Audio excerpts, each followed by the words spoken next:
I've been riding on a daydream.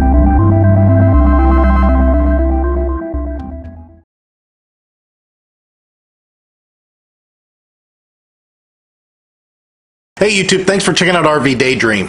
Today I want to talk about avoiding RV mechanical woes. You can tell by the way I work on my vehicles that I go through quite a few checklists that's kind of in my head of what I want to do to my vehicle and make sure that it's going to go down the road and not fail me. Now, does that mean things aren't going to break? No.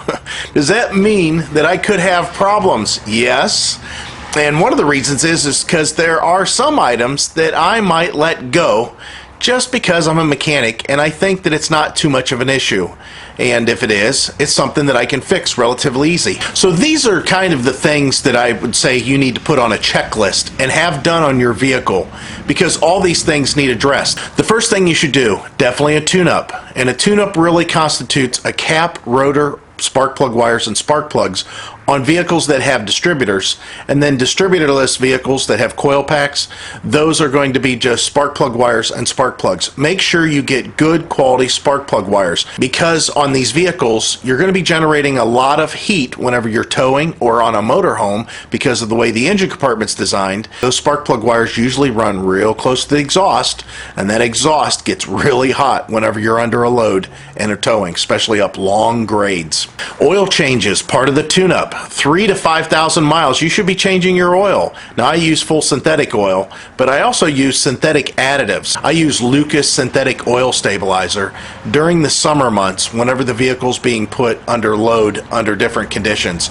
Now as far as the winter, I try to stay away from that to some extent because it is a thick additive, and during the winter, you know, the oil gets really thick and sludged up just because of how cold it is, and I don't want to have an additive in there doing the same thing. As far as other additives go, I always try to add some Seafoam or Techron into the gas tank every so many fill-ups, because that is really a good detergent. Now if you use high grade premium fuel only, which a lot of us don't because of the cost, there's detergents already added into those fuels. However, I don't care for allowing the additives that are supposedly in that fuel for that extra price to be the only way that I clean my injectors on my vehicle. So there's an injector cleaning process. I've done a video on that in the past. If you want to check out, I'll put a card up here for it. But I will put that stuff in the tank to make sure that whenever the pumps are running, that they're cleaning the injectors, because those injectors need cleaned. There's deposits that build up in them, and it also lubricates them too. Make sure your filters, and I'm talking air filter, fuel filter, of course oil filter during oil change, and transmission filter, you got to make sure that those filters are changed. On the air filter, that's just the visual inspection. Just make sure it doesn't look real dusty. Make sure whenever you're inspecting your air filter that you're looking at the side that is exposed to all the road dirt. The other thing is a fuel filter. Yes, there's a filter that filters the gas coming from the fuel tanks. You have to change that. Look at your manufacturer's recommendation and change the fuel filter, especially if you're experiencing higher RPM loss of power. Now let's talk about belts a little bit. Back in the old day, the belts used to be a single belt and it was a V. It was shaped like a V when you looked at it from straight on, like if you cut the belt in half and looked at it. And that V, a lot of people don't know that the tension that was caused from the sides of the V rubbing the pulleys is what drives the pulleys. It's not the bottom, it's the sides here. And whenever those belts wore, those V's got skinnier this way. Well, on all these newer vehicles with serpentine belts, all those ribs that are on serpentines, they're just a bunch of little V's. That's all they are, and they do the same thing. So whenever most people are inspecting their belts, they look for how hard the rubber is and if it's cracked. And that is a good point to look at. However, you also need to look at how low that belt rides inside the pulley. So let's say this is the pulley and this is the top here. Your belt should be riding above or real close to above not down in, because that means those V's have wore out and it has sunk and the belt is thin, and it's going to cause some problems eventually, maybe even to break. Be aware of your transmission and the way it sounds and acts. If you have a hard shift or a soft shift occasionally, I wouldn't be too concerned about it, but if it's doing it consistently, you need to address that right away, because whenever the transmission starts to fail, it fails fast. It will slip only so much before those clutches just give up trying to hold and get out of tolerance to where it's just going to slip all the time, and you're going to be on the side of the road needing a $2,000 transmission repair. And of course, the transmission fluid. Again, manufacturer's recommendation, make sure you change your transmission fluid and filter.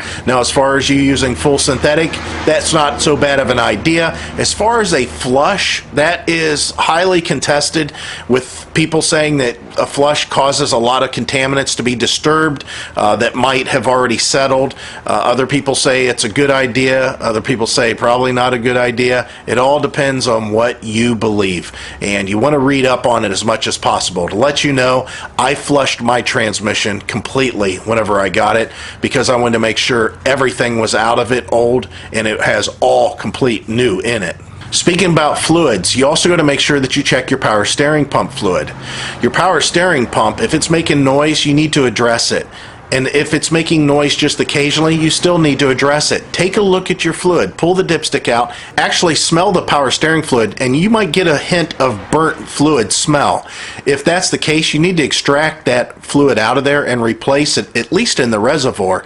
If not, have somebody flush the entire power steering system and get some new stuff in there, and then try to find out why it's burned. And I'll give you one of those reasons a little bit later. Also, your differential in the back, the rear end, the pumpkin, whatever you want to call it, there's gear oil in there, and you need to make sure that's changed whenever it's supposed to be. If you just got your vehicle and you don't know if it's been changed, go ahead and do it. Change it. Brake fluid, make sure that it's not dark and make sure it's not contaminated. It should be a nice, clear fluid. It should look something like apple juice, but not the same color. You should be able to look at brake fluid, what it should look like. That's what it should look like inside the reservoir. If it doesn't, you need to address that. Maybe flush the entire system. Again, a lot of work, but you don't have to worry about it down the road, because that brake fluid is really critical as far as compressing. And whenever you push your pedal down and the master cylinder is pressing that fluid through the lines, through all those critical components, and it's being metered just the correct way, it needs to have the correct consistency to work the brakes correctly. And if you have contaminants in there, what happens is during that compression or during heat cycles, that contaminant is the weak link, and instead of compressing correctly, it may fail and allow that fluid to go a little bit further down than it should, and now you have a problem with the soft pedal. Staying with the whole fluid thing, grease. Now you want to make sure that you grease all the points on your chassis that's available to grease. Look at your U-joints on your drive shaft, very important. Look at all your steering linkage and your suspension linkage, like your ball joints. Those things should have Zerk fittings or grease fittings on there that you can put a grease gun and put a little bit of grease to keep all that lubricated. It's a good idea. It's a great idea. And it's real easy, and it's something you only have to do every couple of years or once a year during your normal maintenance routine, if you want to do it that way. I find it kind of funny that people that have travel trailers or trailers in general, even fifth wheels, that they pay so much attention to their wheel bearing grease on their trailers and also the brake adjustments, yet they allow their tow vehicles to go unchecked. You have bearings in the front of your vehicle on your spindles that need to be lubricated. You need to make sure that the grease is good in there, that it's got enough grease, and it's the correct grease. Remember, the way that grease works is once it's at temperature, it becomes fluid and keeps lubricating all the components that run through it. So don't get something that's just crazy high temperature and then your vehicle never sees that kind of high temperature to make it fluid to move around the way that it should. Make sure that whenever you buy grease for your wheel bearings, that it's the correct temperature wheel grease and that it's recommended for your type of use. Also, make sure your bearings aren't worn. If they are, you need to replace them. And this can be done at the same time that you're checking yet another critical component, and that's your brakes. You need to look at your brake shoes and your brake pads and make sure that they're not too far wore. Look at your rotors, look at your drums, make sure they're not scored or discolored from heat, and make sure there's no lines in them or grooves or anything like that. If so, you need to replace those things. Also, in the brake drum, you need to make sure that all the hardware is relatively dust-free and make sure that everything is moving freely and operating correctly. Your tires on your vehicle, yes, check the depth tread, check the wear pattern, run your hand across it, make sure that there's not a lot of wear. Let's talk about front wheel alignment. Very critical, and a lot of people let that go. If you're driving down the road and you're always pulling on the steering wheel to the left or to the right because your vehicle has a tendency to pull, you need to get that fixed. And there's numerous reasons why. The first one is the power steering pump is working all the time when you're doing that. And power steering pumps are not meant to do that going down the road at 70 miles an hour. They are meant to have a relax period whenever the vehicle is pointed straight down the road. So the fluid doesn't get burned out and the pump doesn't wear out from always being pulled on going down the road. A lot of people don't think about that. They just think that they have to correct the alignment by pulling the steering wheel, but you're working that pump. The pump is doing a lot of work that it shouldn't have to. If your alignment is off, and I'm talking about your toe in or toe out, or your camber or caster, and that's all the directions that the tires can move, you may have reduced your contact patch on the road as you drive down the road, and your tire won't react correctly as it goes through, let's say, water or snow or mud, or just going down the road on the highway, because it needs to feel that entire footprint being put down on the road, and tires stay cooler that way. They don't get overworked. Plus, your belt doesn't get wear on it from one edge or the other. The belt that's inside the tire. All those things become problems because of a basic $100 alignment that needs done on your vehicle. So make sure to get it done. Whenever you get your vehicle, if it's new to you or even if it's not new to you, you need to walk around the vehicle and look at all the lights, and look at them from not only close up if they're working, but back further to see if they're broadcasting light far enough that people can see them. Third brake lights, they should work on your vehicle. I have a pet peeve myself about seeing vehicles that don't have their third brake lights working. They're there for a reason. People pay attention to them. The headlights, you can put brighter headlights in your vehicle as long as they're legal, and make sure that they're adjusted correctly, especially now that you have a trailer on the back of your vehicle. You might be pointed up a little bit higher in the front than normal, or even a little bit lower if you've got some tow bars that are pretty healthy on your vehicle. You want to make sure that the headlights are pointed correctly. You also want to make sure that your lenses are polished to where they're still clear. Older vehicles like mine sometimes require you to replace your headlight assemblies so they can still broadcast the light through a nice clear lens. The other thing you need to check for is moisture inside of your taillight or headlight assemblies. If there is moisture in there, try to dry it out as much as possible and find out why it's there. If it continues to be a problem, you need to replace that lens assembly. Any light on your vehicle is an electrical component, and the only thing that really makes electrical components fail prematurely is heat, voltage spikes, and moisture. And if you've got moisture inside those lenses, they're going to make everything fail a little bit faster. So address that issue and make sure everybody can see you, and make sure you can see everybody. Whenever you have a motorhome, it's a good idea to make that thing run and drive down the street. Now, I know some people might have to leave it set for a month or two, and that should be okay, but it's a good idea to start it up at least in the driveway, and every 2 months get it out and drive it. Now, I think that probably the best thing to do is drive it about every 2 weeks. All those fluids that are normally splashed around and keeping everything lubricated is now sitting at the bottom of a pan, and all those parts that are up inside the engine and inside the transmission and inside the differential are now high and dry. They may have some residue on them, but most likely they don't have enough.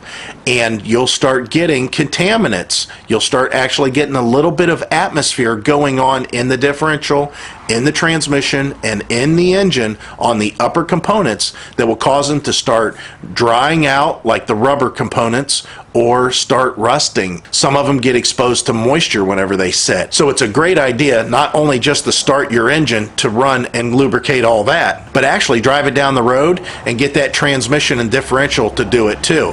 The other thing that it does is it works your charging system, it works the serpentine belt, and it works the tires and the brakes. It keeps the rust off the brake rotors, and it keeps the rust off the brake drums. It also exercises the elastomers that are in the tires and on the belt, so all that stuff that those tires were built with stays fluid. It's kind of a hard concept to imagine, but inside those tires, that rubber likes to be flexed around, so all those molecules get moving around and stay flexible instead of some of them getting hard and drying out. Whatever you do, just don't open your radiator cap and look in and see that your fluid's topped off and, oh, that's good, I have plenty. Check your antifreeze and make sure that there's no contaminants in it. You may want to flush your system every so many years. My interval is probably about every 5 years, regardless if it needs it or not. I'll flush the entire system. They make radiator flush kits. You may want to try that, or if you just even run clear water after you've drained everything out, just to flush everything out and then fill it back up with good antifreeze that is a 50-50 mix from the store or full strength that you mix at home with distilled water. You have to use distilled water because the stuff in your tap has contaminants and hard water properties and minerals that will become an issue in your cooling system over the long run. So either buy at 50-50 mix at the store or buy full strength, and then on your way home pick up a gallon of distilled water. That's the only way to mix it correctly. Your windshield. Go ahead and use Rain-X. Having that Rain-X on your windshield whenever it's raining is so great. Over 45 miles an hour, I turn off my wipers if it's raining because the droplets hit and they run off immediately. Now, the other thing that I find with Rain-X is if you put Rain-X on your windshield and do that treatment, and all your mirrors and all the glass on the entire vehicle, everything stays relatively clear. But on the windshield, what you want to do is run Rain-X washer fluid that has Rain-X in it. The reason is because it will consistently and constantly be treating your windshield every time you spray it, and it'll keep that nice wax effect going on to where everything runs off. If you use solvent like regular old blue washer solvent, it might start breaking down that Rain-X that you spent so much time putting on the window. So good idea to run Rain-X, the washer fluid, too. And finally, make your vehicle shiny. Make your vehicle clean inside. Make your vehicle to where you enjoy it. Because if you enjoy your vehicle and being in it, you're going to take better care of it. If you leave it all trashed up, eventually you'll start seeing it as a trash heap. So wash and wax your vehicle. Keep it shiny. Not only maybe will you enjoy it, but other people might enjoy it too. And they'll pay a little bit closer attention when they're getting out of their car at Walmart and they don't want to nick the side of your vehicle. Or possibly you might even get better gas mileage, but I think that's a myth.